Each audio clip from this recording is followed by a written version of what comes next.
Assalamualaikum warahmatullahi wabarakatuh.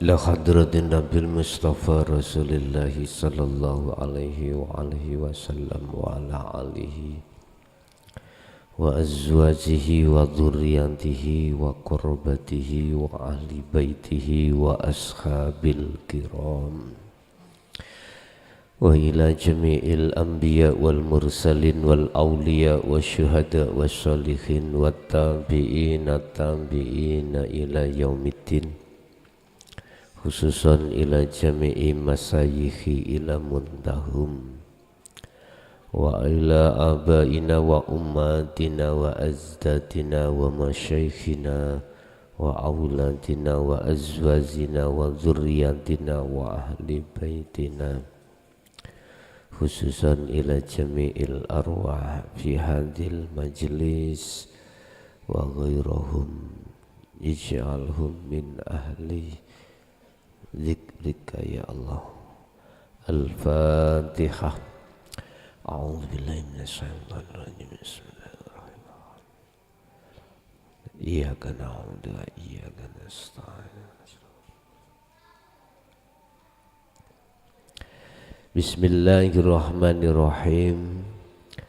Alhamdulillahilladzi anzalal kitaba bil haqqi basiran wa nadhira li futuhi qulubil mu'minina wal mu'minat wal muslimina wal muslimat. Asyhadu an la ilaha illallah wa asyhadu anna Muhammadan abduhu wa rasuluh. Allahumma salli wa sallim ala sayyidina wa maulana Muhammadin wa ala alihi wa ashabihi ajma'in, amma ba'd. Kalau toh semua apa yang ada di langit, ma fis samawati wa ma fil ardi wa ma bainahuma, kalau semua apa yang ada di langit dan di bumi dan di antara keduanya itu yang mengatur Allah, maka sayugjanya, etikanya, diri ini enggak usah ikut-ikut ngatur. Apapun bentuk finishing yang telah dilakukan oleh Allah, gak pantas kalau kita itu protes. Ilmu yang dihadapkan oleh Allah, yang dilewatkan oleh para utusannya,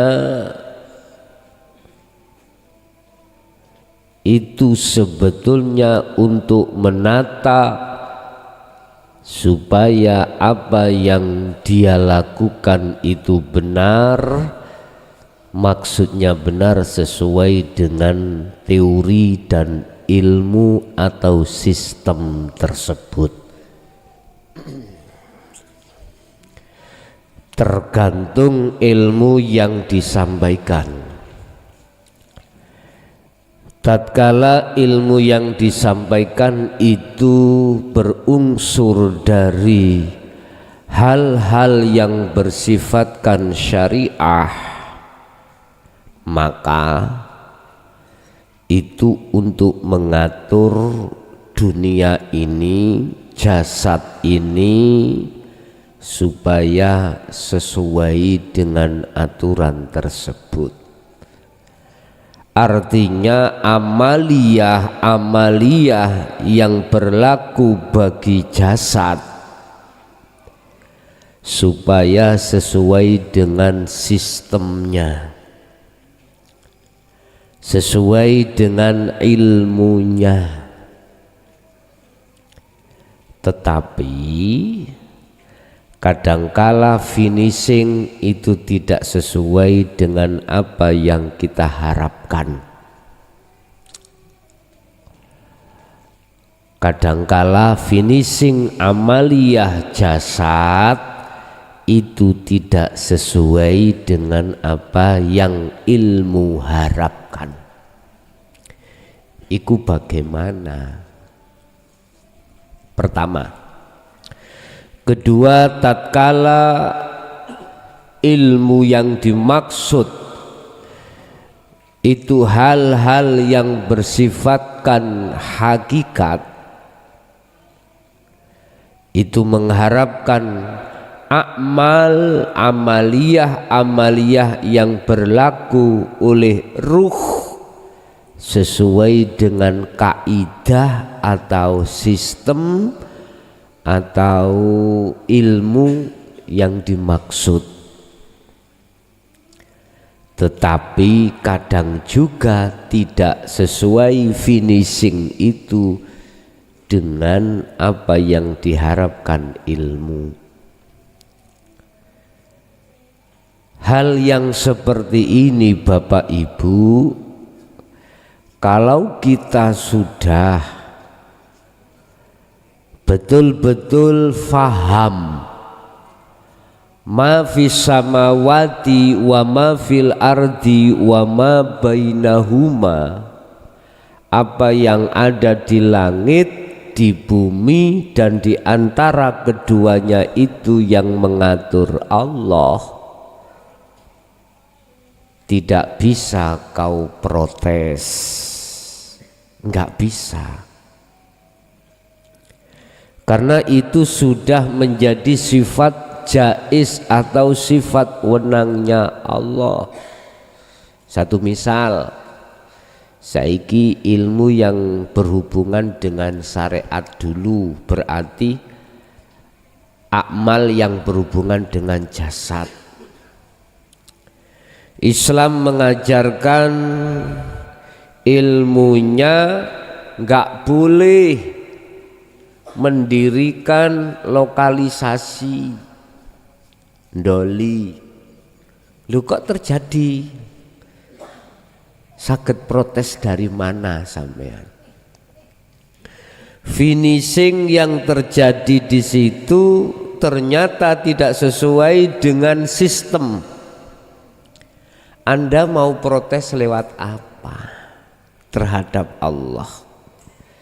Paling tidak Anda dan orang dekat Anda dihimbau supaya tidak mendekati lokalisasi. Hanya itu. Saiki contoh amal yang ada kaitannya dengan ruh. Sistem atau ilmu hakikat yang dihadapkan terhadap kita, yang diajarkan terhadap kita, pada dasarnya amaliyah itu biar sesuai dengan sistem. Tetapi di situ finishingnya, natijahnya tidak sama, terus gimana? Contoh, iki contoh. Jaya Baru akan mencetak atau meregenerasi ajaran-ajaran yang bernafaskan atau memakai sistem wasilun, contoh. Tapi ketika saat umat ini menjalankan sistem yang lainnya, terus Anda protes lewat mana? Bisakah Anda protes? Enggak bisa. Bisanya kita itu hanya aweh setuju akan semua apa yang menjadi ketetapan Allah. Enggak iso protes, enggak bisa. Oleh sebab itu Bapak Ibu, Kita belajar untuk masuk di pasal 3 Al-Hikam yang membahas masalah lepaskanlah hatimu dari semua pengaturan-pengaturan. Pengaturan baik pada dirimu, keluargamu, atau orang lain. Arikh nafsaka minat tadbir. Arikh, istirahatkan. Istirahatkanlah. Wis berarti kuwi gak usah melu ngurusi ngono lho. Nafsaka ning ati awakmu minat tadbir saking piro-piro pengaturan baik yang ada pada dirimu maupun di luar dirimu. Sebab apa? Fama mongko utawi apa iku koma wis ana sing ngatur dhewe. Njaga bihi kelawan ma apa ghairuka sapa ghairuka kang sakliyane ira. Artine isine ma itu, isine sakliyane ira itu adalah Allah. Fama koma bihi ghairuka heta sakliyane ira iku, sakliyane selain Anda itu ada yang sudah mengatur. Fama koma bihi ghairuka angka, ada orang lain selain dirimu yang mengatur. Ngono lho. La takum bihi linafsika. Kalau toh sudah ada yang mengatur, mengapa Anda ikut-ikut ngatur? Jangan engkau turut mengaturnya baik pada dirimu maupun di luar dirimu. Siapa? Ya hidup itu. Makanya bahasanya arikh nafsaka minat tadbir. Istirahat no hatimu iku. Lak penak ta Bu, Pak? Penak. Asline jenengan dikon istirahat aja melok melu ngurusi. Apa maneh sing diutangake. Nggih. Apalagi kita sudah 10 tahun, 15 tahun belum dikasih anak. Udah gak usah melu ngurusi. Wis pokoke lakonono wae. Artinya apa sih tugas kita itu sebagai manusia dari unsur roh iki apa sih? Wa ma umiru illa liya'budullaha. Mung nyembah, mung madhep, mung makrifat datang Allah. Qad aflahal mu'minuna alladzina bejo banget fi sholatihim khashi'un, bejo banget ya wong sing atine padha dunung nang Gusti Allah. Halo. Namanya siapa? Namanya siapa? Mimi. Mimi.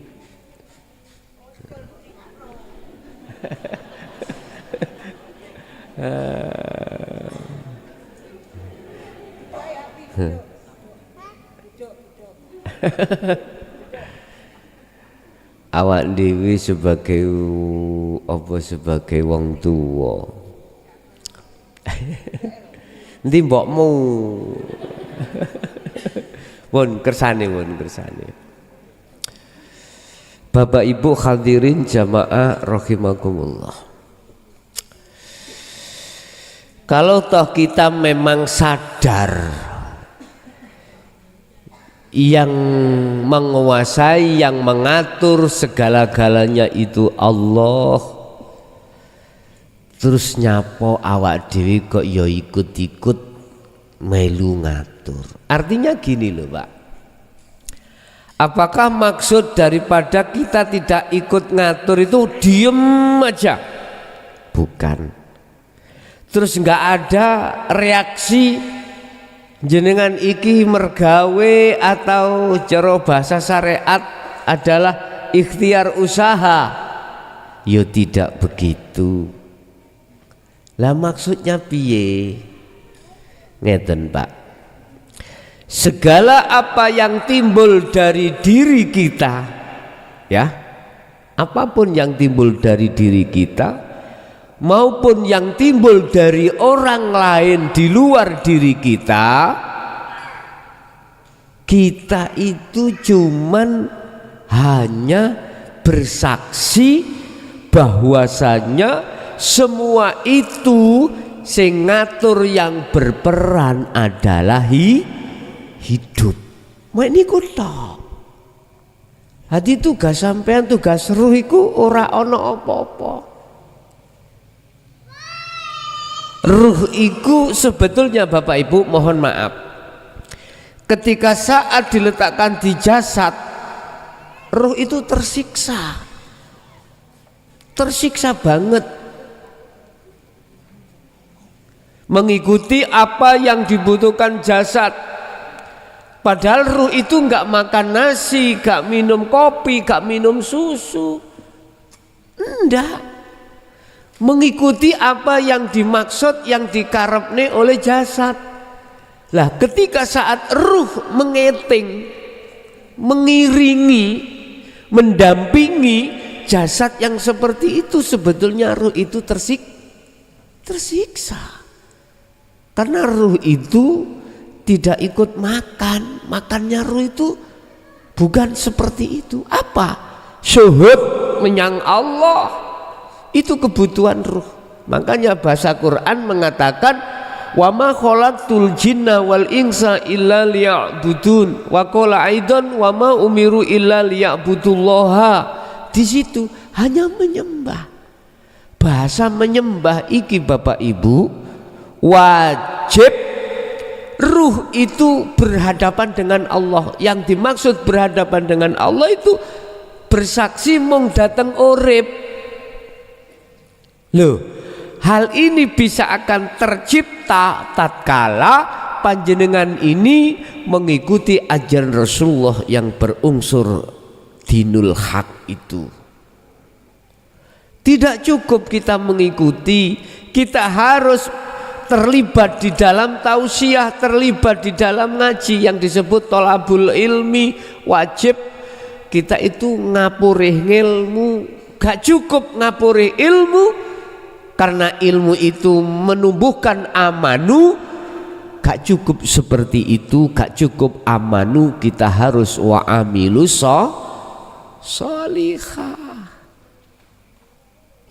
Harus kita melakukan action, praktek di lapangan. Itu yang kami sebut sebagai kholwat atau uzlah atau zuhud.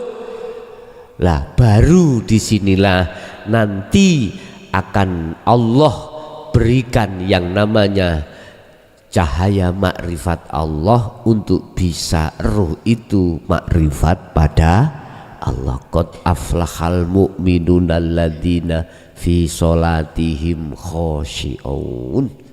Isok makrifat kuwi nang Allah, bejo banget wong sing wis tekan makrifat nang Gusti Allah. Bahasa syariat wajib wong salat iku khusyuk. Nek gak khusyuk gak bejo. Mangkane qad aflaha bejo banget, tenan-tenan bejo sapa alladzina amanu man, ya, yaitu fi sholatihim khosyi'un, tatkalane di dalam sholatnya itu makrifat nang Gusti Allah. Oleh sebab itu arif Ibnu Athaillah dawuh arif nafsaka, lepasen atimu sangka dene ani tadbir saking ngurus-ngurusi opo wae. Artinya apa? Apa yang timbul dalam dirimu atau di luar dirimu, katakan dalam hatimu bahwasanya semua yang berkehendak, semua yang berkuasa, semua yang berperan adalah hidup. Hanya itu tugasnya ruh itu. Mula bagi kekasih Allah itu, mengapa kematian kok senang? Mengapa bagi kekasih Allah itu masalah kematian kok ditunggu-tunggu? Karena apa? Sebenarnya kita itu ruh dadi siji ambek jasad iki tersiksa sebetulnya. Tersiksa. Lah piye ngetutno jasad pengin maem, roh lo gak melok badok. Ya. Tapi ruh dituntut untuk bertemu Allah di situ. Jasad ngelak butuh ngombe, roh ngetut ning kuno. Lah ruh gak melok ngombe, ruh hanya fa'budu, hanya menyembah Allah di situ. Inilah yang dijadikan oleh golongan-golongan yang memakai sistem majdubun. Tidak hanya aku menemui Allah di waktu sholat, enggak, aku juga bisa melakukan pertemuan terhadap Allah di luar aktivitas sholat. Akhirnya dheweke kuwi mau ora patek gelem sholat 5 waktu. Ada yang seperti itu karena beliaunya itu wis gak make akal, wis gak delok bahtilone wong bah piye. Wis ngoten niku jenenge arek Surabaya prei koreng ngoten niku. Prei koreng bah. Bapak Ibu, kalau kita teliti, kalau ruh itu memang tugasnya hanya menyembah pada Allah, mohon maaf, dan ruh itu masih bersemayam duduk manis di jasad, sebetulnya ruh itu tersiksa. Lah, supaya tidak tersiksa ruh itu, ketika saat jasad membutuhkan perkara apa yang dibutuhkan jasad, dan ruh itu ya bisa melakukan action menyembah pada Allah, maka disinilah Bapak Ibu dibutuhkan yang namanya miftahul ulum, apa kebuka ilmu untuk bisa bertemu Allah. Makanya miftahul ulum iku biyen tambahane Mbah Fakih, asine mung Jaya Baru. Kula dilokno son lane anumu jenenge Jaya Baru pondok iku wis piye ya nek bis jare ngono. Tambahno miftahul ulum. Kok gak miftahul ilmi, kok miftahul ulum? Ternyata maksudnya ulum iku jamak teko ilmu. Nek siji ku ilmu, nek kathah iku ulum. Berarti ulum iku maksudnya dudu ilmu syariat tok, yo ilmu hakikat niki. Cocok ambek judule Jaya Baru teng mriku. Bapak Ibu, jadi dengan ilmu-ilmu yang dipahamkan Allah terhadap hati kita semata-mata untuk mempermudah jenengan iku suluk nuju wusul nang Allah. Sebab dengan ilmu akan menumbuhkan satu pengetahuan, akan menumbuhkan satu keimanan, yang keimanan itu akan benar manakala dibuktikan dengan pempraktekan atau tesis atau pembuktian, atau yang sering kita sebut sebagai wa'amilus sholihah. Dengan ilmu itu tidak hanya kita itu bisa dikatakan wa'amilus sholihah, tetapi yang kedua, syarat yang kedua, wala yusyrik bi'ibadati rabbi ahada, akan bisa untuk menghindari dari perbuatan yang bersumber atau yang berunsur menyekutukan Allah. Bapak Ibu hadirin jamaah rahimakumullah, kesimpulan kok gelis Kang? Ya mau pilek kula wis. Ngene iki betah-betahno ngetokno umbel, ati ngetokno umbel piye? Kesimpulane mung ngeten. Wis jenengan wis dididik ilmu lan laku. Jenengan wis duweni satu keyakinan bahwasanya semua tanpa terkecuali iku sing ngatur Gusti Allah, terutama pada diri kita masing-masing. Apakah itu ngatur organ tubuh, apa tah iku ngatur sing ada kaitannya dengan takdir, apapun, udahlah. Arih nafsaka minan tadbir, udah istirahatkan hatimu. Artinya ojo gampang rumongso kuwi sing ngelakoni. Wis itu mawon. Kita masuk pada sesi tanya jawab. Mungkin ada yang perlu ditanyakan, monggo kami persilakan.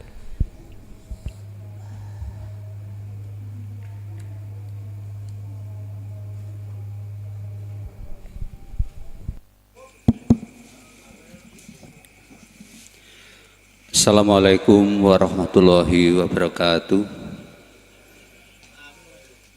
Mohon maaf Gus, pertanyaan saya ini sudah pernah saya sampaikan dan sudah pernah dijelaskan oleh panjenenganipun Guson, tapi saya masih belum dong, yaitu tentang Allah yang telah meletakkan saya, posisi saya di makom muhasabah, yaitu lewat lisan saya ataupun ucapan saya.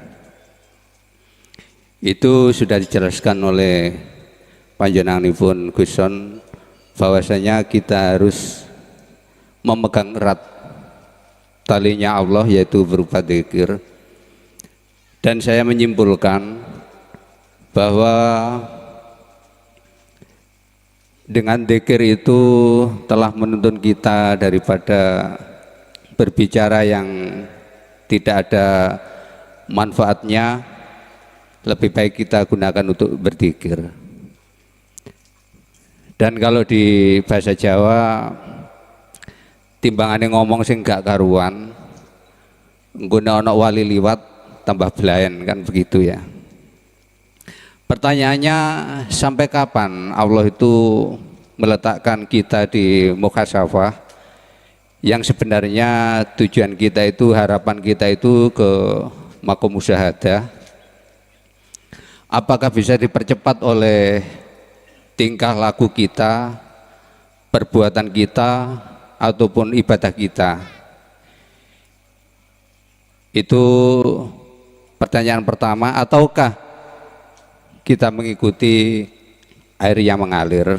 Demikian yang pernah dijelaskan oleh Guson. Pertanyaan kedua, di episode yang kemarin itu Allah memberikan hidayah kepada kita, rahmat kepada kita, ataupun rezeki kepada kita, itu tidak tergantung atau bukan karena doa-doa kita, begitu guys ya. Yang kemarin itu apakah ada dalil yang menjelaskan seperti itu, ataupun kalamullah yang bisa menegaskan hal tersebut? Dan itu yang membuat saya itu semakin kempel ini Gus.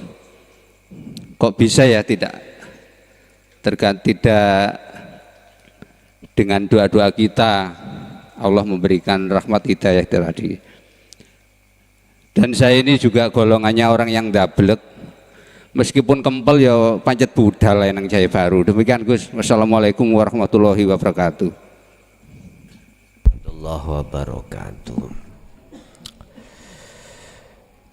Dari berbagai simulasi atau kejadian di lapangan antara satu dengan yang lain itu tidak sama ketika menjalankan perjalanan fitrah menuju suluk kewusulan pada Allah.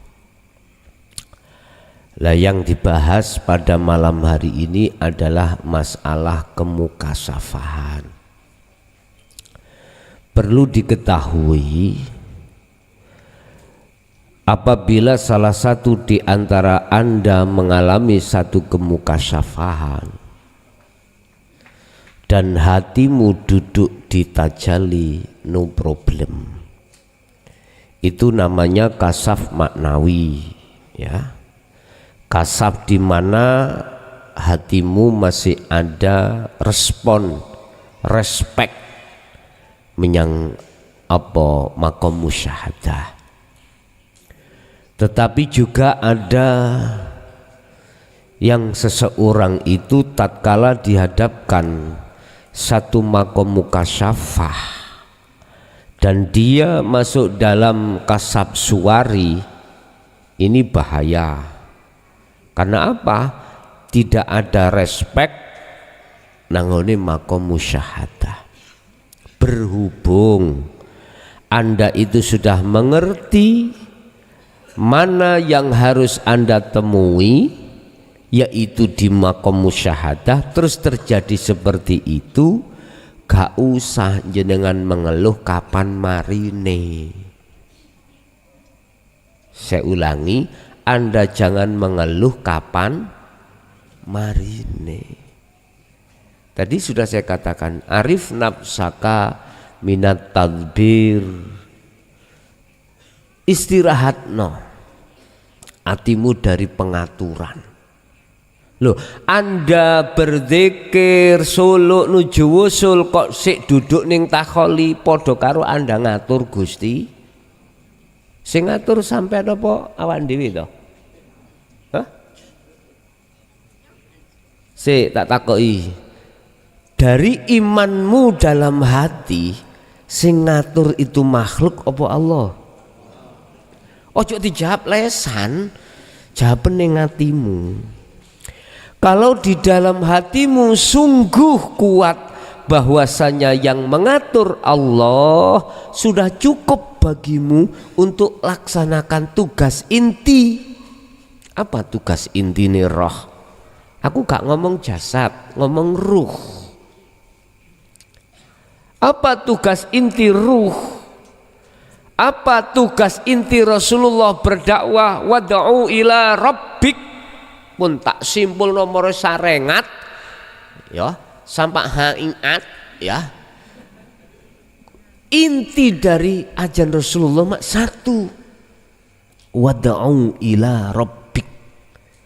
Ngajak hatimu untuk madhep ing ngersane Allah.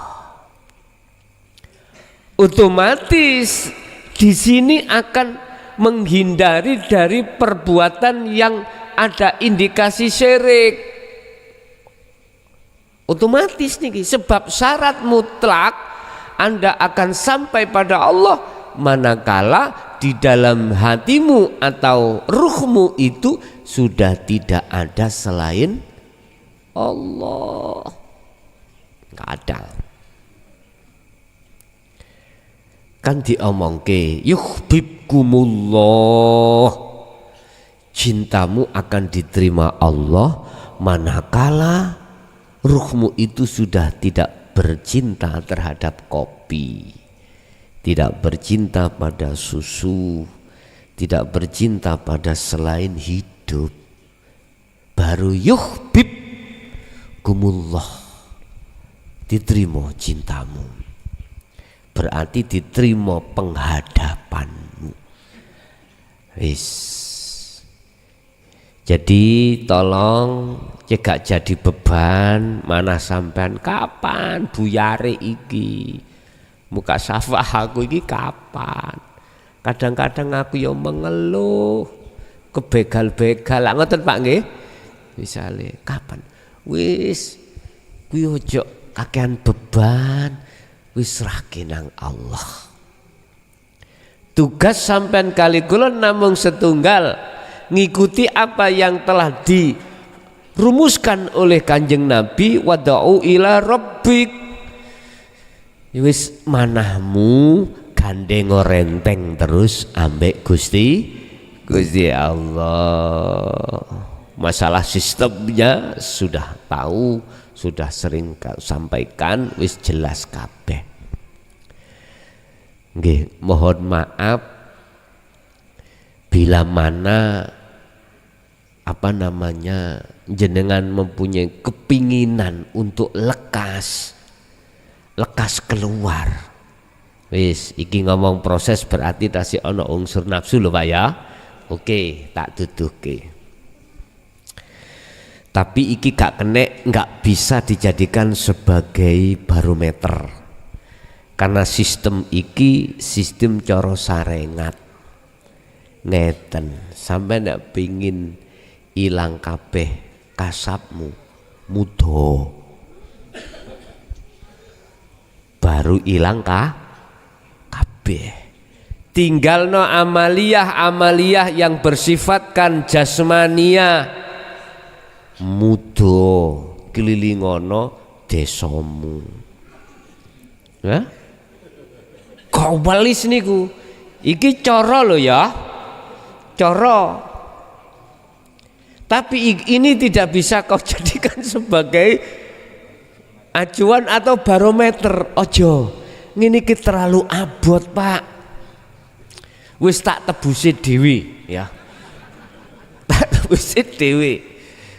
Wis gak usah sampean elok-elok.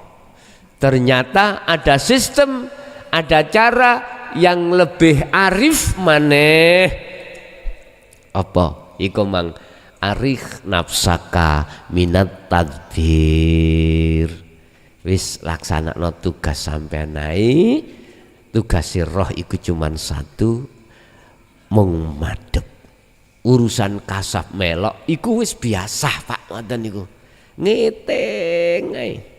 Lho niku lho pun mboten enten. Ngoten niku ana acara 2010 ya melok. 2010 wis aku melok bendoroku ngomongi. Bendoroku arepe budal demo, tak melok. Nah. Loh. Lah ngono kuwi ya piye? Kula nggih namung kita harus melihat sapa sing kongon ngelokno iku mang.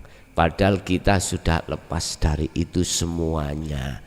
Lah, mboten mawon penak dadi mboten napa-napa kersane Pak. Yang penting kasaf sampean itu bukan suwari tapi makna mboten masalah Pak. Aku yakin jenengan tidak akan terpengaruh dengan apa yang dimunculkan di alam mukasyafah. Manangkala jenengan iki sudah tahu caranya ngeklik no ati nang Gusti Allah. Termasuk pas ambek bab niki wau. Wis itu yang nomor satu. Nomor dua, apakah ada dalil yang berkenaan dengan bahwasanya Allah itu memberikan rahmat terhadap hambanya. Wis dalil gua ana luru.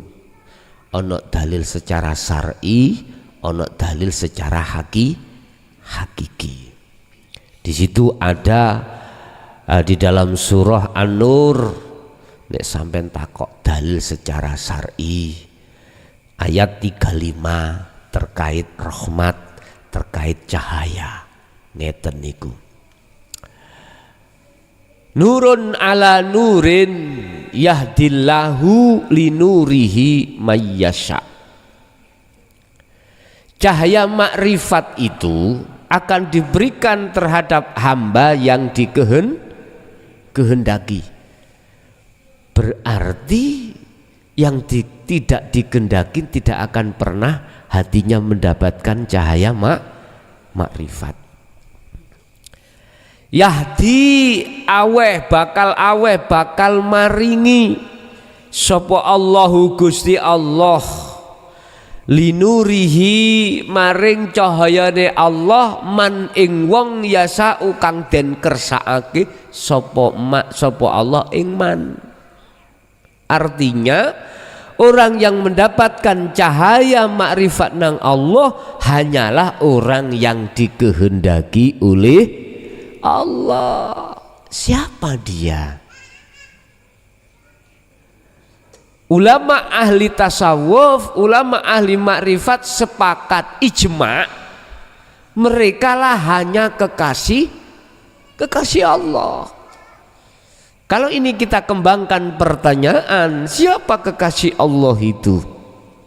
Dulu sudah saya terangkan, sebelum menjadi kekasih itu menjadi calon kekasih.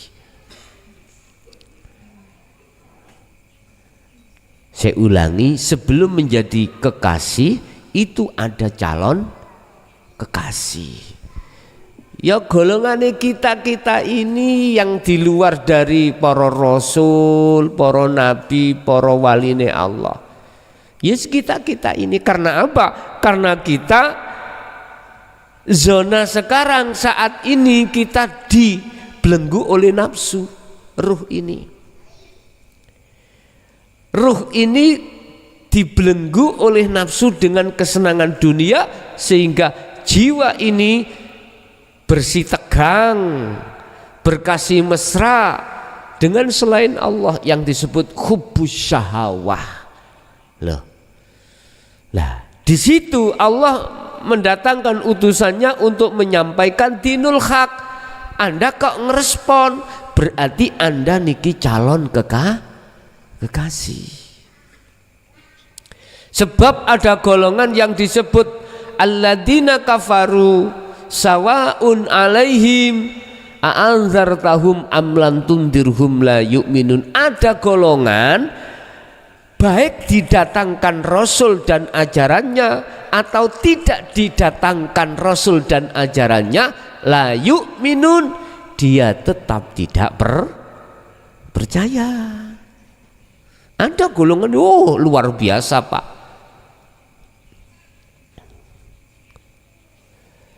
Nek didelok golongan iku alladzina kafaru, mereka yang mengingkari dari ajaran Rasulullah ini. Mengingkari. Paham nggih? Lah, nurun ala nurin bisa dikatakan rahmat.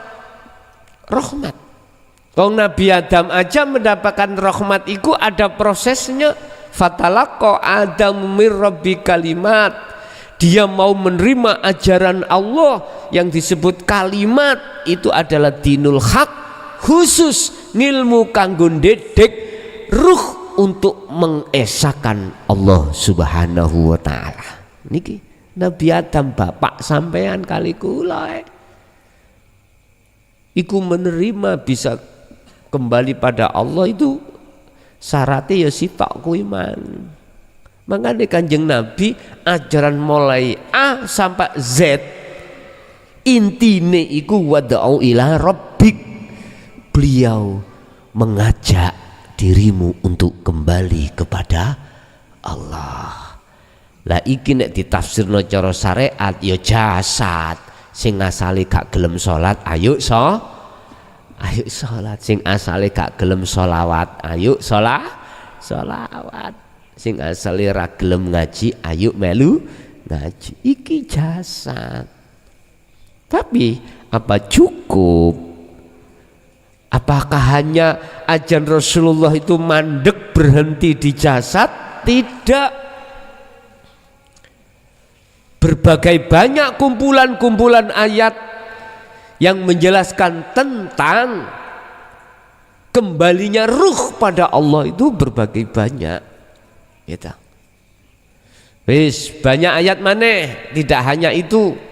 Iku mang sanepan yang berupa nurun ala nurin, yang berupa rahmat atau hidayah itu bagaimana? Saya lupa di surat apa, nanti cari. Allah ketika saat mengendaki satu hambanya mendapat petunjuk, maka selain Allah tidak akan pernah bisa menyesatkan.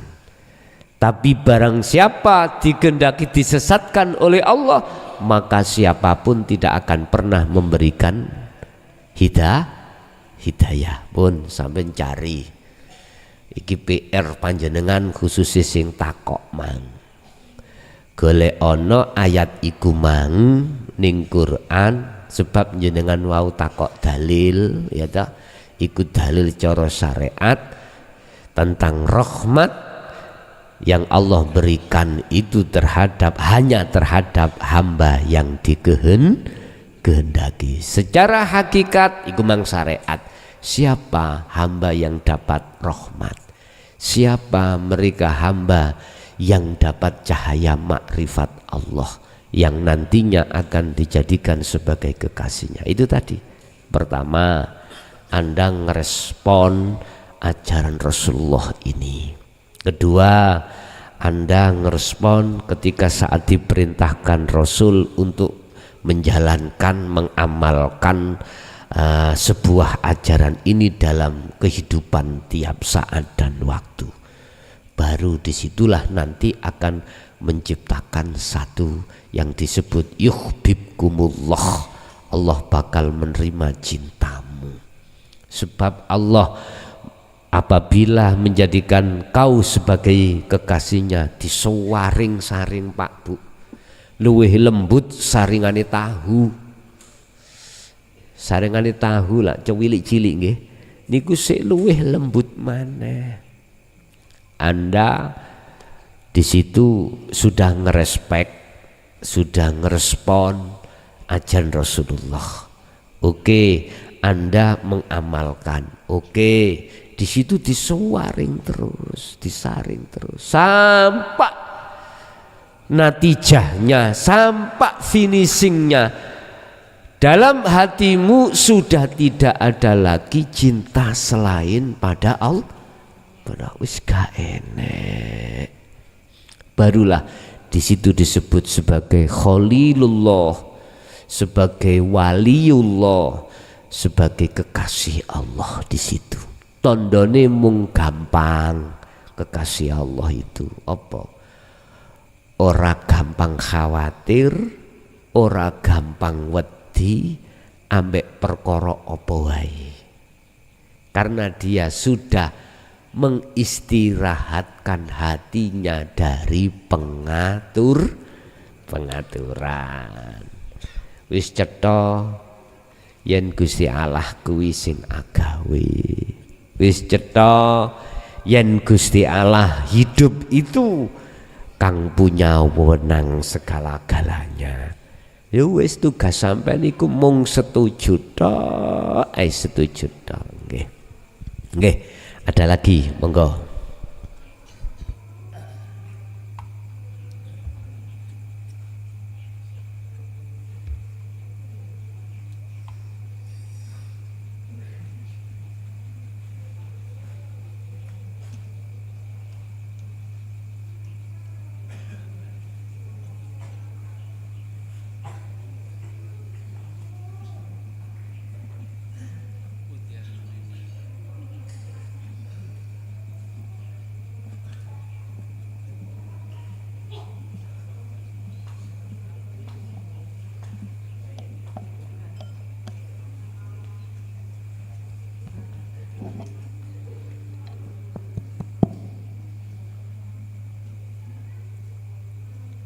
Assalamualaikum warahmatullahi wabarakatuh. Waalaikumsalam warahmatullahi wabarakatuh.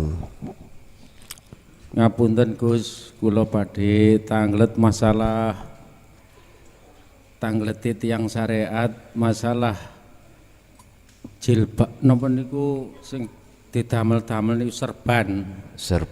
Dan niku Kanjeng Nabi kan nyukani hadiah dateng Sayyidina Ali niku kan serban, kok mboten lintune serban. Nah, serban iki hakikate enten napa?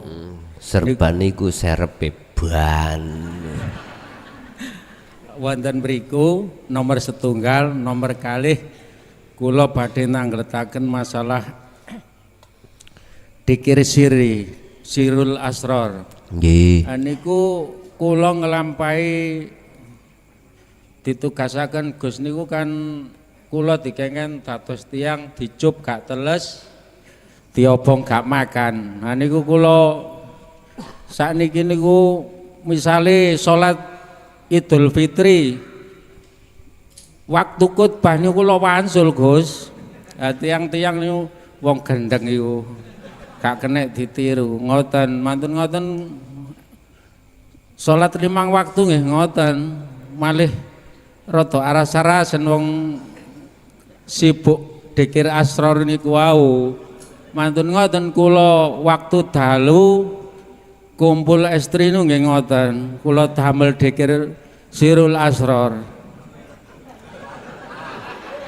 Waktu dikir asror niku Gus kan waktu nglampahi ngoten kan nek mantun kan pun biasa kan leren. Lah niku lho pun mantun niku tasik ngadeg mawon. Lho niku lho. Lah niku malih apa iki kok terus ae ngoten. Enten napa nggih dikir asror niku Gus ngoten lho.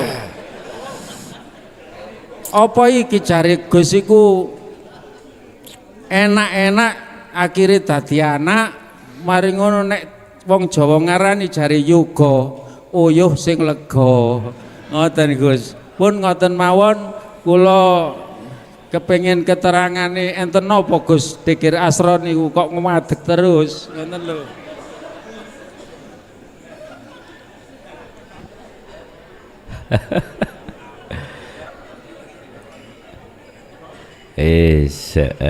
Pertama mang nopo lali aku. Serban. Nggih niku diceritake Rasulullah pernah aweh sayembara. Pernah Rasulullah itu memberikan sayembara terhadap para sahabat terkait qad aflahal mu'minuna alladzina fi sholatihim khashi'un. Sapa sing isok salat kelawan khusyuk mongko tak wenehi serban. Lah ngoten nggih. Padahal iku ajaran Rasulullah yang berunsur dinul tauhid, dinul haq sampun disampaikan terhadap para sahabat. Sampun Pak, sampun. Iku asline Rasulullah ya setunggal ngetes.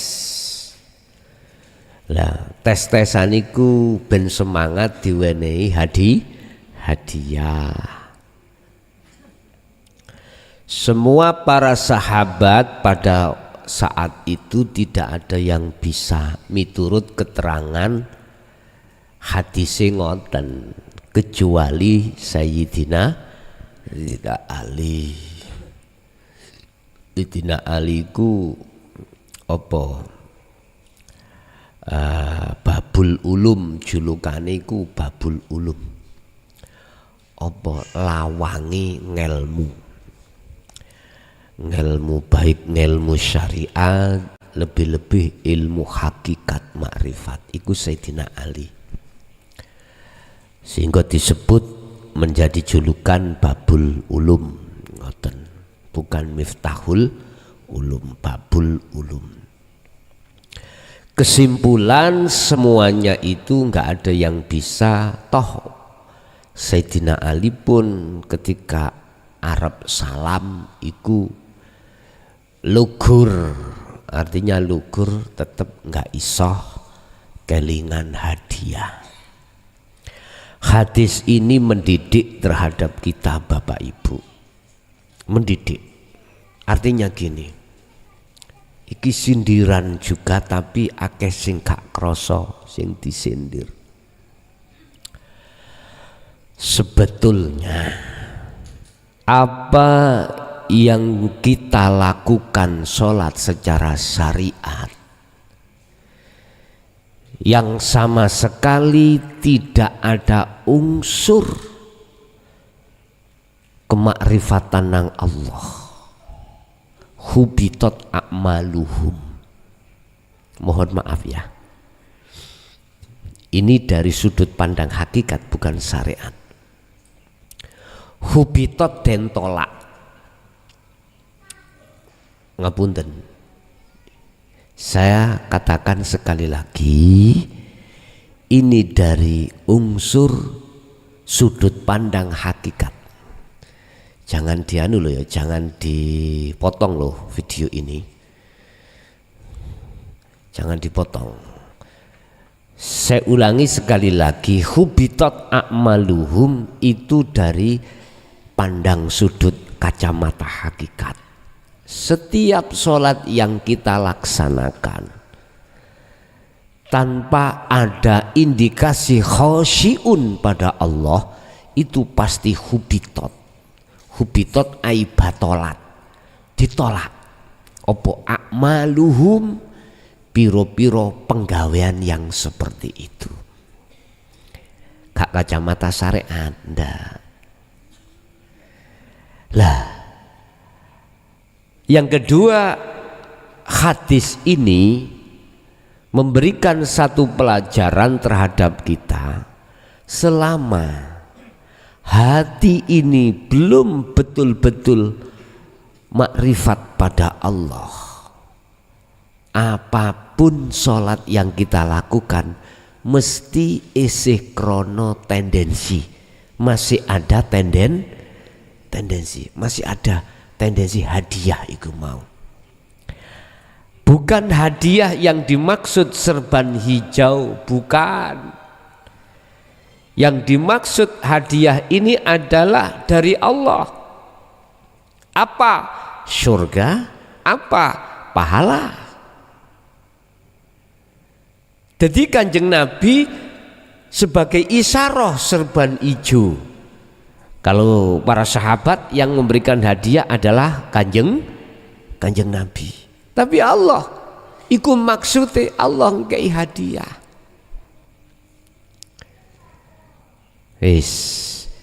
Pertanyaannya, ada apa hakikatnya dengan serban hijau? Yaitu tadi, sindiran terhadap kita bila mana sholat itu masih ada tendensi, maka hubitat a'maluhum wa malahum min nasirin, ditolak.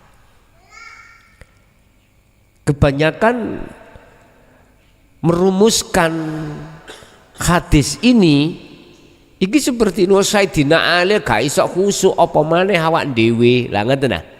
Kebanyakan ngonon. Bapak Ibu, kalau boleh saya tanggapi makalah ini, itu bentuk provokasi ahli kitab yang menginginkan umat Islam tidak menganut ajaran Rasulullah di jalur hakikat makrifat. Sebab panjenengan kalau sudah masuk di jalur hakikat makrifat, pujaamu nang ndi? Hanya pada Allah. Kita takut kehilangan pengikut. Kita takut akan kehilangan akan pujaan dari orang lain. Kita takut cacian orang lain. Itu loh persoalannya itu. Misalnya ini, jenengan iki termasuk ning desa sampean, daerah sampean iku duweni santri ribuan. Ya, bentahun selalu tambah. Karena memang studinya di situ baik.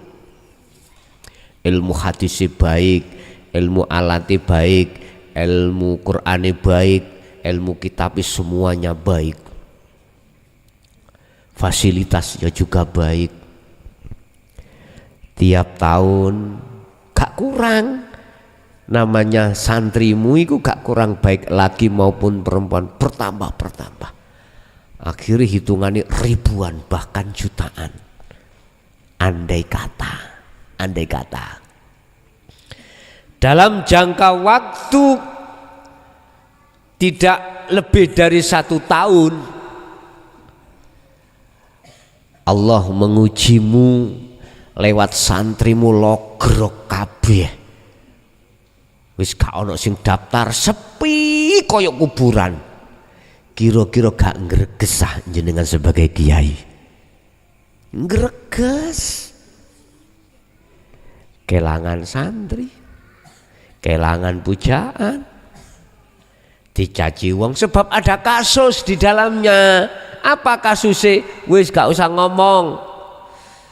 Ya, akhirnya podo merotoli kabeh dan lain sebagainya. Pasti jenengan akan berlarut-larut dalam kesedihan. Yang asalnya tadi orang yang puja menjadi orang yang terbenci. Lah, ora penak toh? Laksana seseorang yang asalnya miliuner akhirnya melarat, utangnya yo gak iso nyaur. Gak susah? Susah. Jelas hal ini tidak akan pernah diinginkan oleh siapapun. Jelas niki. Tapi Allah membuka hati itu berbagai cara. Yang asalnya hati kita, ruh kita pujaan selain Allah, biar menuju pada Allah, wad'u ila rabbik, mengikuti apa yang disarankan oleh Rasulullah. Allah memberikan kasus jerawat hilang sembarang kalire, akhirnya kui dicap sebagai sampah masyarakat. Allah bisa wenang melewatkan hal seperti ini, membumi hanguskan apa yang menjadi pujaanmu. Iso uga Allah melakukan hal seperti ini. Ini kalau sadar. Kalau nggak sadar, bondo duit 20.000 nang pasar tuku tampar. Iki nek gak sadar loh ya. Nek sadar dia akan terima itu ajaran Rasulullah, dia akan terima itu perintah Rasulullah, atiullah wa atiur rasul, untuk menjalankan dinut tauhid iki, akhir sampailah bisa sampai pada Allah. Mungkin bisa dibuka sejarah daripada Raden Said. Dia yo gak ngalim kitab, dia yo gak ngalim Quran, dia tukang jagal, tukang rampok gitu dan lain sebagainya.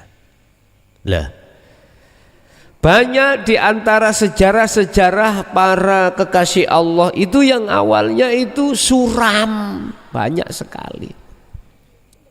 Ini mereka yang sadar. Jadi hakikatnya serban itu adalah sindiran. Sindiran terhadap ajaran Rasulullah yang bersumber dinut tauhid. Siapapun Anda tatkala menjalankan sholat itu kok masih ada tendensi pada Allah, hubitat a'maluhum wa malahum min nasirin, ditolak. Iki miturut sudut pandang hakikat. Kalau sudut pandang syariat, serban ijo itu ada historisnya Pak, ada nilai sejarahnya. Mungkin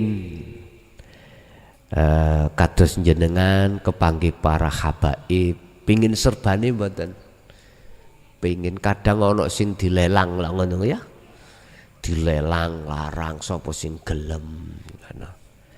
Bukan nilai dari sebuah fisik kain iku, mungkin kita mempunyai dzon prasangka ngalap barokah.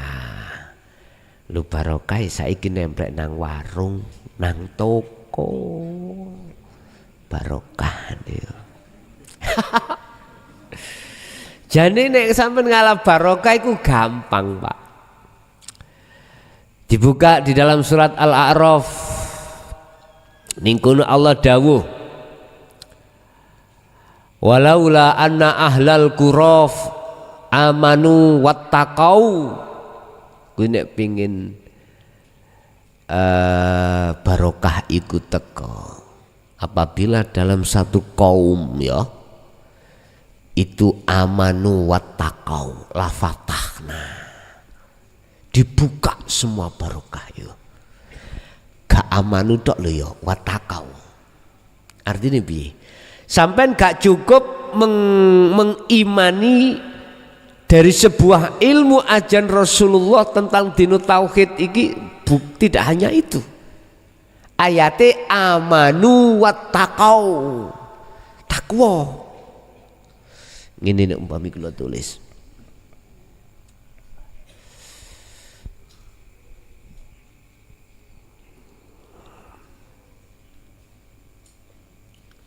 Endi pulpen oh iki.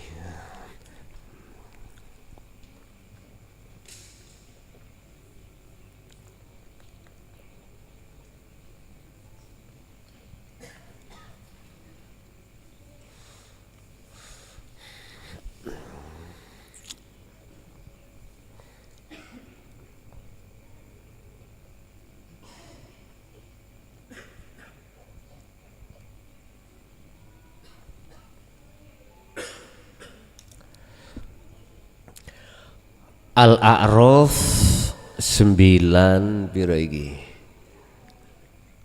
A'raf ya 96. La fatahna ngene. La fatahna alaihim barokah.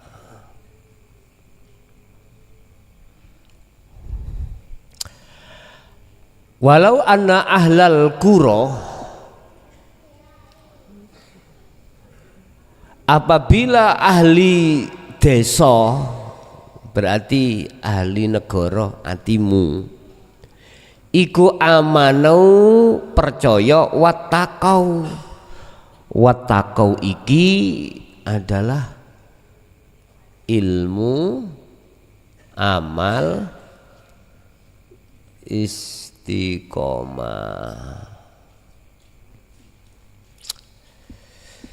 Jadi wattaqau iki tidak cukup kita ilmu, juga wis praktek di dalam uzlahnya dengan istiqomah, baru wattaqau. Apabila dirimu ahli negara, umpama negara fisik, iki negara ati, iku percaya, mempunyai iman bahwasanya semua yang berperan Allah. Wattaqau jenengan juga takwa. La fatahna alaihim barokah. Iki nek golek barokah ana kuno. Allah bakal la fatahna mongko yepti buka sapa ingsun alaihim terhadap sira kabeh buka barokatin, biro-biro barokah. Makanya nek golek barokah niku sing lebih langgeng ya wattaqwa. Lah biasanya nek golek serban, golek ngombenan para kiai iku kan sampean niku golek enake dhewe. Lah ngoten ta? Ora melok nyambut gawe oleh bayaran. Gampangan nek saged kula rumusno nang kono. Nggih nek iku mang pas ngunjuke dhek iku wusul nang Allah. Nek gak wusul wis pilek pisan. Ya ketularan sampean. Paham nggih? Ya nek pas maca bismillah iku mang atine dunung nang Allah, makrifat nang Allah, mesti barokai. Tapi nek enggak ya badhe pilek sampean. Makane jek diombe Kang, pilek. Bapak Ibu hadirin, dadi niku kinayah. Wis. Nomor loro iki masalah privasi iki rek ngene. Ngeten Pak. Nek pertanyaannya ada apa di belakang sirul asror, saya tegaskan seluruh thariqah apapun yang tidak sempat bisa kita hitung jumlahnya, thariqah apapun, baik thariqah secara hakikat maupun di luar hakikat. Artinya gini, thariqah secara hakikat itu segala nama aktivitas apapun ikut thariqah. Syariat itu adalah sebuah sistem ilmu supaya berthariqah dengan benar. Contoh sholat, dibimbinglah ilmu syariate jeret supaya jenengan iki sholate mboten salah, supaya sholatnya tidak salah. Islam mengajarkan syariat terhadap anak supaya anak itu mempunyai birrul walidain terhadap orang tua, ditoto di dalam syariat. Lah thariqah di luar hakikat itu sing kula maksud adalah thariqah kumpulan-kumpulan di luar niki lho. Kumpulan-kumpulan di luar ada thariqah Nasabandiyah, Qadariyah, Siddiqiyah dan lain sebagainya ya. Ono Satoriyah dan lain sebagainya. Sing katanya muktabaroh, artinya udah iki keabsahannya sudah legal. Thariqah apapun yang tidak bisa kita jumlah, kita bisa kita hitung jumlahnya itu, bila mana tidak melalui sirul asror, jangan harap bisa sampai wusul datang Allah di maqam musyaha, nggak bisa.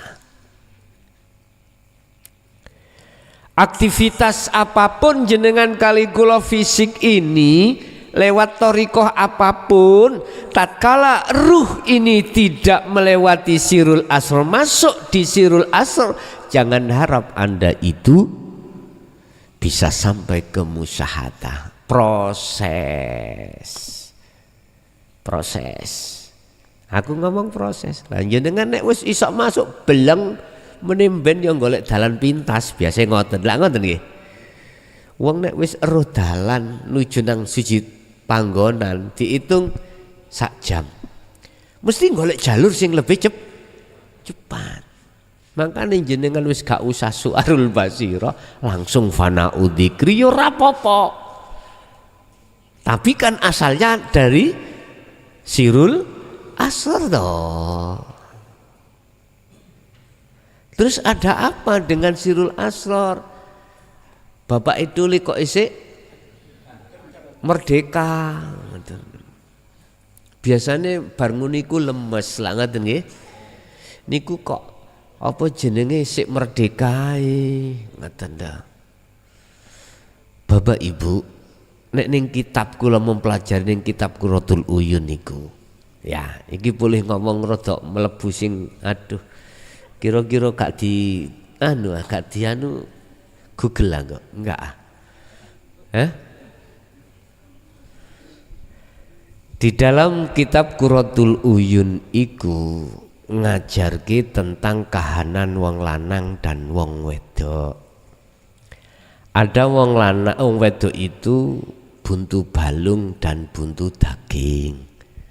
Makanya ojo heran wong wedok kok suwi gak duwe anak. Iku masalahe iku menurut Qurratul Uyun ya. Ana selaput sing durung bedah. Sebab ngene, Pak. Wong wedok iku selapute gak sitok. Iki kitab lho ya. Bu dokter aku gak ngerti, aku ya gak tau mriksa kok ya. Sing mriksa niku Pak dokter, Bu dokter. Ternyata wong wedok iku ada istilah buntu daging dan buntu balung. Selaput di antara dua iki nek mboten bolong, cara bahasa akal masih kuwi mlungker sampai umur 90 yo tetep ora bisa duwe anak. Sebab gini, rahim itu ya diamankan oleh Allah dengan selaput 2 mang.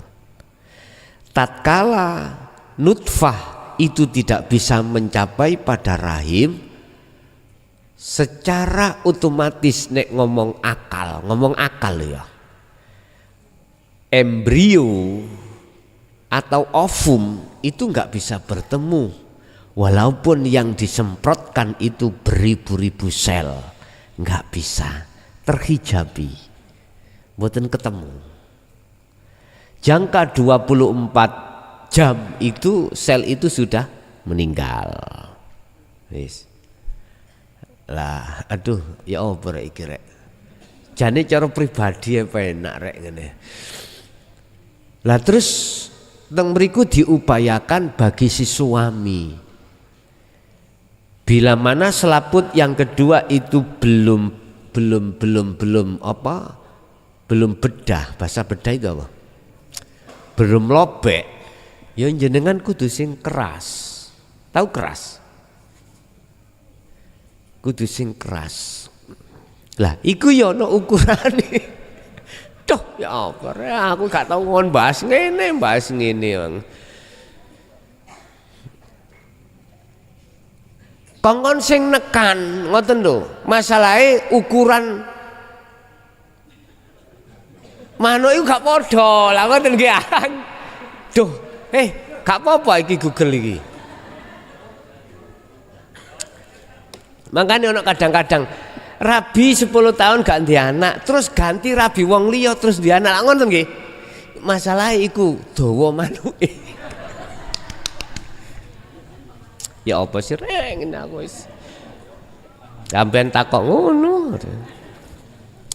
Dadi kudu terus ngeten selaput niku mboten kaku molor. Kadang-kadang wis dawa iku molor saking kandele gak iso bedah. Mangkane kudu sing sering jenengan iki nglakoni. Bahkan Kanjeng Nabi mensunahkan nek malam Jumat minimal seminggu itu 1 iku supaya ndang lekas dobol ngono lho Mas. lekas bedah ngono rek ngono lho. Lekas robek ngoten. Baru teng mriku niku mengke nutfah iku bisa mencapai pada terminal titik ovum, akhirnya bisa bertemu jadilah anak ngoten lho. Kadang-kadang gak tutuk kuno masyarakat iku rabi ambek si A suwe gak ndek anak, rabi si B kok wis duwe anak. Oh berarti wis macam-macam ngoten niku.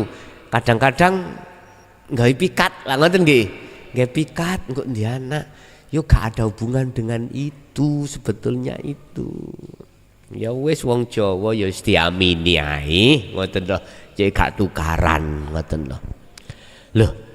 Terus biasanya iki nek menurut kitab wong lanang iku sekali keluar iku lemes. Gitu? Tidak berdaya. Nek iki semua sel yang dikeluarkan ribuan itu pada saat itu habis. Nek cara barang itu mesti ngelentu. Lah niki mboten nek. Berarti iku lenggesi ngoten. Takon ada apa sirul asror? Wes iki gak kena dipikir cara akal Pak ya. Gak kena dipikir cara akal karena itu tidak masuk akal. Qurratul Uyun kitab iku berdialog ngkei makalah iku sesuai dengan akal. Lah iki akhirnya tak jogokno kitab sing jenenge kitab iku kitab teles ya. Baru iki kok gathuk. Kitab telese ya apa? Ini yaiku sing kula sebut Al-Qur'anul Qadim. Ngene dulur. Gandeng ambek mukaddimah mang. Nek jenengan wis percaya kabeh sing nglakoni Gusti Allah, berarti ada apa dengan hal ini? Itu karena memang dikehendaki Allah merdeka terus. Lho, ngoten lho. Wis akal mboten saged mikir. Jadi kedah sampean wangsulke datang Allah. teng mriku sampean wangsulke datang Allah, kembalikan pada Allah. Kok seperti ini? Sebab banyak kejadian-kejadian yang di luar batas akal manusia ikut terjadi di tengah-tengah kita. Ngaten. Nggih, ada lagi.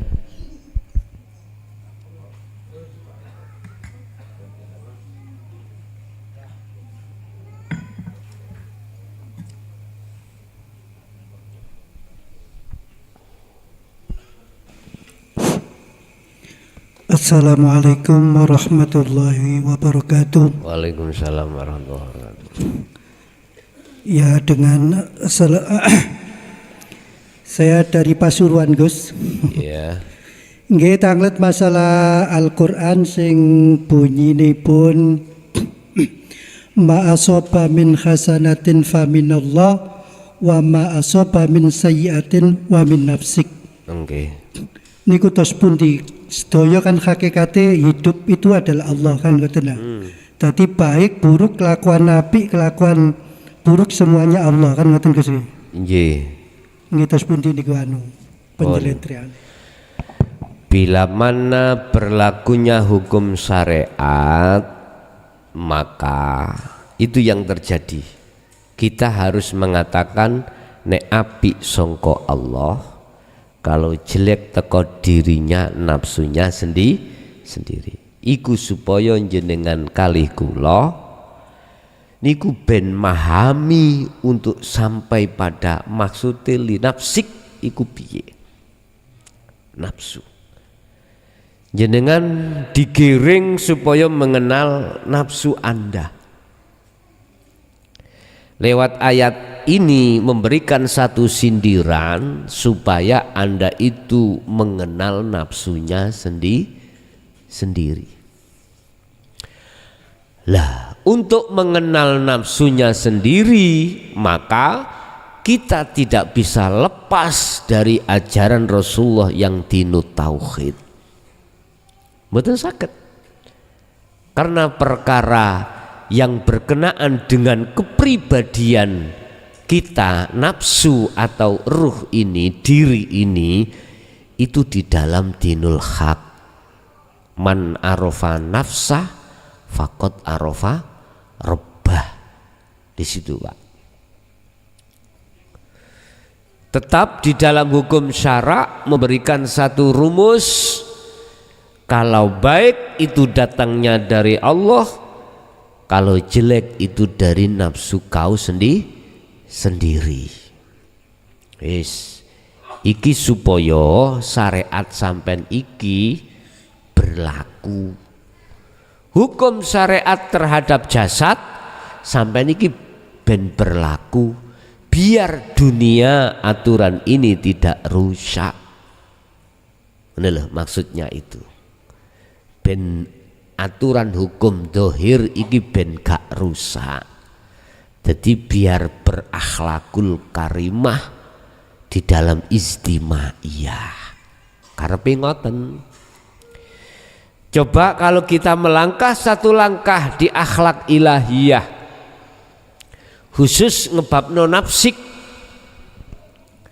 bagaimana itu mengomentari ayat ini?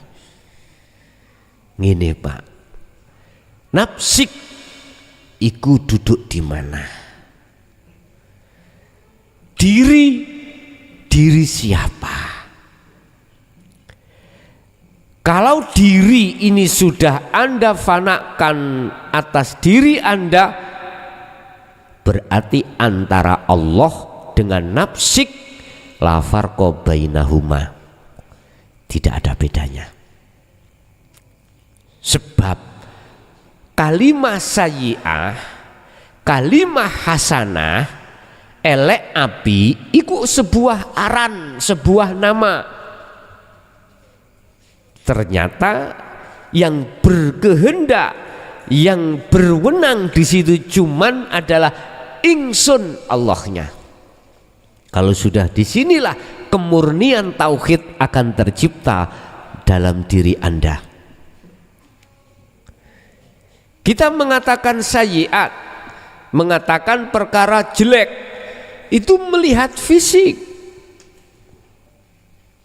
melihat fisik. Tapi coba kalau kita melihat Allahnya, bisakah Anda mengatakan Allah itu jelek? Enggak bisa. Bapak Ibu, sampai dituntut di jalur dinul haq itu untuk mengahadiahkan Allah menuju ahad. Sampai dididik di dalam dinul tauhid itu bisa mengesahkan pada Allah, dalam hatimu beriman tidak terhadap selain Allah. Walaupun secara syariah memberikan doktrin ada selain Allah itu yang melakukan. Contoh munculnya Rasul sebagai penyampai, munculnya malaikat sebagai tugasnya masing-masing. Israel mencabut nyawa, kan kui makhluk, itu kan makhluk. Loh, lewat ajaran dinul tauhid inilah Anda dituntut bagaimana bisa mengesahkan Allah. Wala yusyrik bi ibadati rabbi ahada. Jangan pernah ada dalam dirimu ketika uzlah, ketika beribadah, hatimu masih ada perserikatan terhadap selain Allah. Artinya punya iman, yakin dan prasangka kalau itu yang melakukan selain Allah. Jangan ada hal itu. Walaupun secara syar'i dikatakan itu malaikat Israel, tapi Anda dituntut kemurnian iman dalam hatimu mengatakan Allah. Itulah pendidikan di dalam wadah ihsan itu di situ, Pak. Jadi lihat kacamata. Kalau kacamata syariat memang benar. Kalau jelek dari nafsumu sendiri, dirimu sendiri, tapi kalau baik dari Allah. Tapi satu sisi kita lihat kacamata hakikat bagaimana. Anda dituntut untuk mengesahkan Allah. Kalau kita masih tetap iman selain Allah itu mempunyai kewenangan dalam melakukan segala hal apapun, khususnya yang jelek, maka syiriklah Anda. Tidak boleh itu. Nah terus bagaimana caranya? Ya jangan dilihat orangnya, jangan dilihat makhluknya. Itu kita bisa melihat Allahnya hanya cuman satu cara. Birriyadati wal azkar. Udah, jangan pernah kau lepas zikirmu pada Allah. Yang kami maksud zikir ini bukan sebutan, bukan sebuah nama dijadikan sebagai sebutan, bukan sebuah sifat sebagai tetanda, tidak. Zikir yang kumaksud di sini adalah sadarnya hatimu atas semua siapa sesungguhnya yang berperan di situ. Di situ, Pak. Yes, jadi inilah, Pak, yang kumaksud nafsik itu bukan nafsu yang dimaksud hamba, nafsik diri yang dimaksud Allah. Bila mana ini sudah muncul dalam hatimu sehingga antara nafsik dengan minallah itu sudah tidak ada bedanya. Oke, wonten melih, monggo.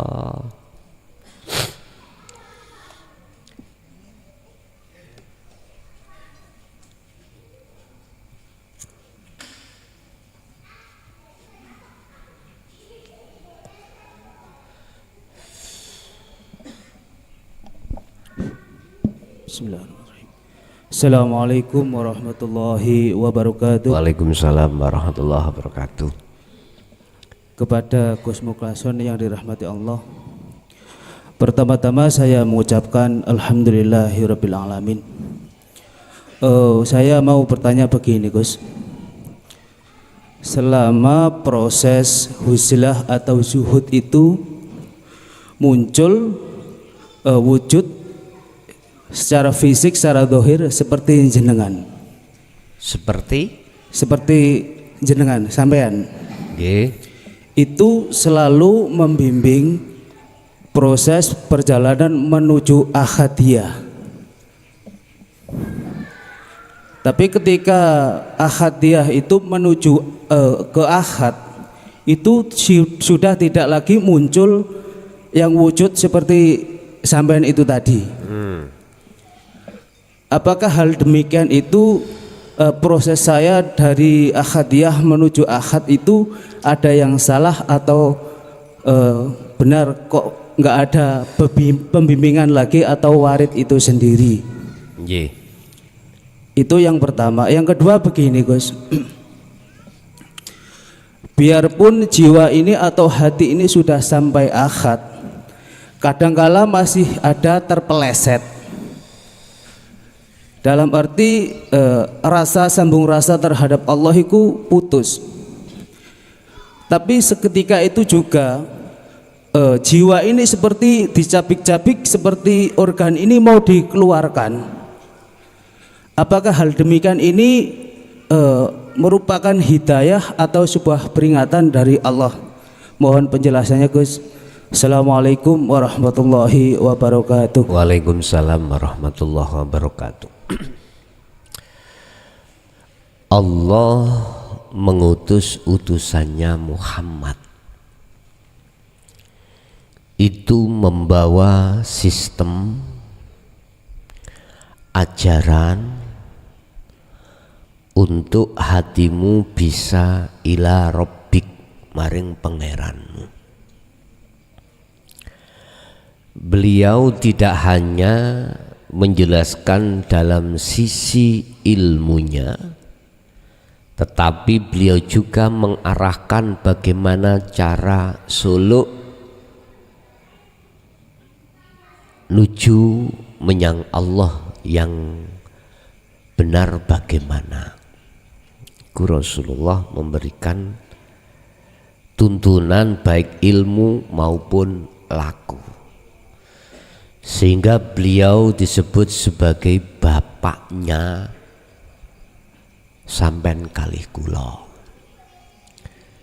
Sebagai seorang rasul, utusan Allah untuk menyampaikan hal ini.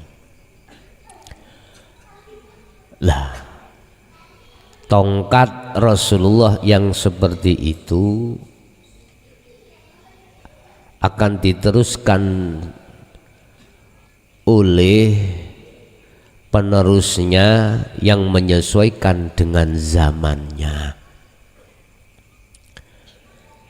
Zaman Khalifah Abu Bakar, Umar, Utsman itu masih aman.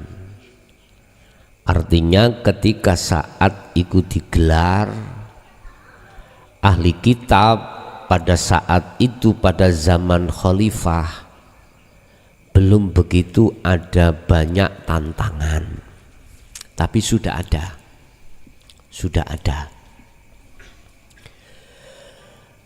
Ketegangan pada puncaknya ketika Khalifah Sayyidina Ali. Ketika beliau Sayyidina Ali memaksakan diri untuk menyampaikan ajaran dinul haq ini, berisiko tinggi, bahkan diteruskan terhadap Hasan Husain sebagai putra atau cucunya Rasulullah. Dan di situ apa yang terjadi? Ada pembantaian secara fisik, dan tidak diceritakan banyak ulama sufi pada zaman itu yang ditangkap, dipenjara dan dibunuh dan dibakar semua mushaf beliau. Jadi hasil cipta tulisan-tulisan yang bernafaskan dinul haq pada saat itu dibakar. Tapi Allah tidak tidur, Allah pun tidak lupa. Wa makaru wa makarallah wallahu khairul makirin. Allah akan menyelamatkan dari penerus-penerus Rasul tersebut yang membawa tongkat beliau untuk disampaikan terhadap umat. Akhirnya ada yang sampai diselamatkan ke Indonesia atau ke negara-negara yang lain dan membawa mushaf-mushafnya.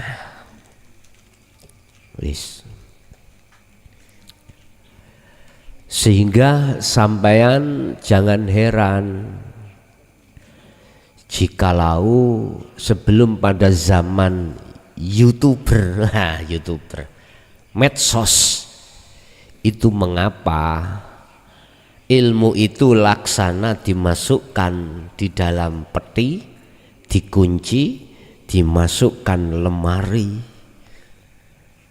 Artinya sangat dirahasiakan karena beliau-beliau itu khawatir ada fitnah manakala digelar di tengah umum seperti ini. Seingat saya yang pernah kami tolapi, yang pernah kami ngangsu ngelmu itu tidak dibuka, walaupun secara khusus tempatnya tidak dibuka secara terang-terangan. Si murid mendapatkan hanya kinayah dan isyarah seperti itu. Bapak Ibu, zaman berganti zaman, masa berganti masa. Allah mendatangkan surat Al-Asr, ditegaskan wal asri innal insana lafi khusrin. Demi masa Allah mengatakan, bersumpah demi masa banyak manusia yang merugi. Illal ladina amanu wa amilus sholihah, kecuali mereka yang beriman dan beramal soleh yang tidak merugi. Maksudnya apa? Kok zaman masai disumpah ambek Allah? Oleh karena setelah masa zaman khalifah sampai sebelum medsos ini, manusia banyak yang merugi di dalam masa-masa itu. Artinya setiap waktu, setiap aktivitas, setiap apapun yang dia hadapi, hatinya jauh dari Allah. Ini kalau saya tarik dari individu, banyak hati seseorang ketika saat sholat maupun di luar sholat, hatinya jauh dari Allah. Ini yang dimaksud innal insana lafi khusrin. Banyak di antara manusia yang merugi di masa itu. Jangankan di luar sholat, dalam sholat pun dia jauh dari Allah. Jauh. Kalau kita tanya sebab apa mereka itu merugi, sebab apa mereka melalaikan Allah, hanya satu. Karena ajaran dinul haq itu tidak tembus di dalam hati kita. Sehingga ayat itu diteruskan illal ladzina amanu, kecuali mereka yang sudah beriman pada Allah. Maksudnya iman iki di jalur hakul iman. Munculnya iman iki disebabkan karena ajaran dinul haq yang sudah diterima, akhirnya percaya bahwasanya semua ma fis samawati wa ma fil ardi wa ma bainahuma semata-mata itu yang berperan adalah hidup. Udah, ku amanu wa amilus sholihah, dan dia mau melaksanakan perbuatan yang bagus, artinya ngetrapke ngelmu iku kanggo lakune roh nang Allah. Berarti inilah yang tidak merugi. Golongan inilah yang tidak merugi, karena dia lepas dari rantai nafsunya sendiri, lepas dari jeratan belenggunya nafsu dalam diri kita masing-masing. Bapak Ibu, apa mang pitakone lali aku?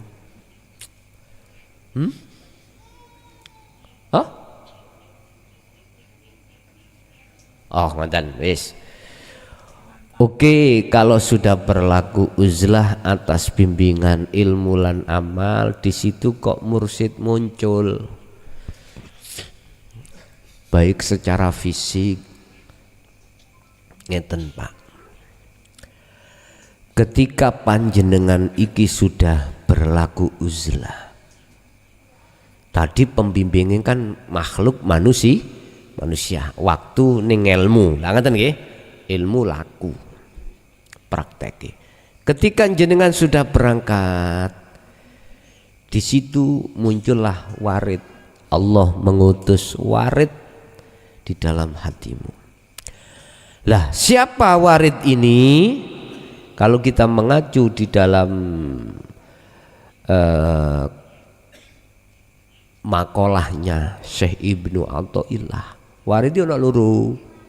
Siji minallah, loro minasyaiton. Lah tondone kalau minallah dan minasyaiton ya bagaimana? Kalau minasyaiton iku jelas keluar dari tujuan Anda nuju nang Allah. Kalau minallah jelas iki membawa cahaya makrifat. Lah warid itu bisa jadi loh ya, secara fisik diwujudno mursyid sampeyan Rasulullah Muhammad, bisa Nabi Khidir, bisa orang yang membimbing sampeyan kuwi mau, bisa jadi itu wenangi Allah, itu wenangnya Allah. Lah apa fungsi dan tujuan warid ini? Dia menuntun jenengan kali kula sing wuta iki nuju nang kahanan, menuju nang satu tujuan. Ini apabila dijabarkan jadinya gini, warid itu mengusir penjajahnya, negaranya ruh yang disebut kolbun manah. Diusir penjajah-penjajahnya itu. Lah, sebab apa Allah mengutus warid terhadap jagate ati zabayan? Karena jenengan sudah membawa zikir, sudah mewadifahkan, sudah mengkulinakan, membiasakan hati berzikir pada Allah. Lah disitulah akhirnya tak simpulke dadine cahaya makrifat Allah, nurun ala nurin yahdillahu linurihi mayyasha. Dah asali gelap, cahaya lampu itu dinyalakan, seketika itu kegelapan langsung hilang. Karena apa? Karena Allahu waliyul ladina amanu yukhrijuhum minadh-dhulumati ilan nur. Karena dipenuhi hatimu dengan Allah, yukhrijuhum, Allah bakal mengeluarkan dirimu minadh-dhulumat, dari kahanan gelap, situasi gelap, ilan nur, menuju kahanan yang terang benderang. Wis. Ketika detik-detik cahaya makrifat pada Allah, katakanlah di Ahad, Mengapa warid itu semuanya hilang? Itulah Pak pengertian makrifat itu di situ. Yang namanya ahad itu di situ. Tidak ada dua. Memang prosesi awal seakan-akan ada dua. Nama ruh sebagai penghadap, nama Allah sebagai yang dihadap. Cuman bahasa ahad, bahasa tunggal itu bukan perkaranya ruh bisa menunggalkan diri terhadap Allahnya jadi siji. Enggak. Selama makhluk masih berlaku nama di situ, maka gelap itu masih terjadi. Cahaya makrifat datang jerit, saat itu gelap sudah hilang.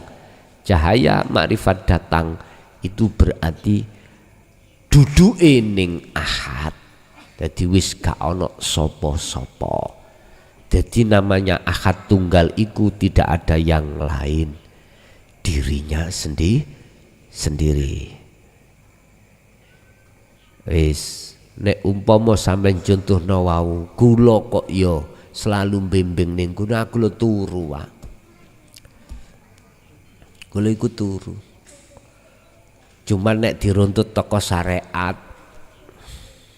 ngomong syariat lho ya, memang iku ben bahayane nek syariat, nek di pedoman syariat bahayane pulih takabur. Kok gak tak keting ngono ya gak kira. Loh, muncul manungsa nih ngomong syariat. Awakmu iku dadi wong gara-gara aku. Ngono ya. Tak didik awakmu, mbok yo ilingo. Riyo ya gak mrene. Mrene yo kosongan. Syariat. Subhanallah. Ngene aku kudu mesuh tapi dilokno ambek Google. Ngapunten. Ya Allah. Subhanallah. Wis aku mau terikat dengan hal itu, aku juga pingin bebas dari itu. Aku pingin bebas, isone bebas, arif nafsaka minat tadbir.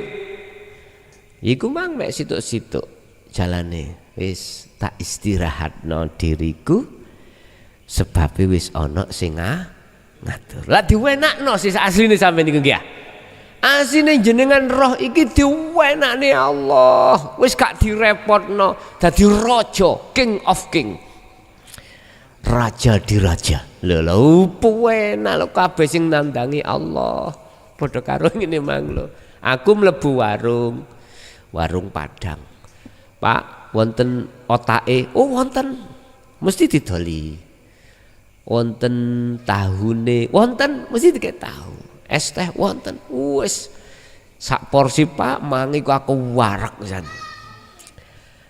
Pun Pak, pun kula nyuwun pamit, katak dale dhuwit. Kira-kira gak ngamuk ah. Sing di warung ngamuk mboten? Paling tidak iku wis mandar awakmu gak selamat ning ndar. Tapi nek dibayar sesuai dengan pengeluarannya, mesti omonge peweno. Pak ampun kapok ngesuk mampir melih lah ngaten. Ning ati legu ngoten.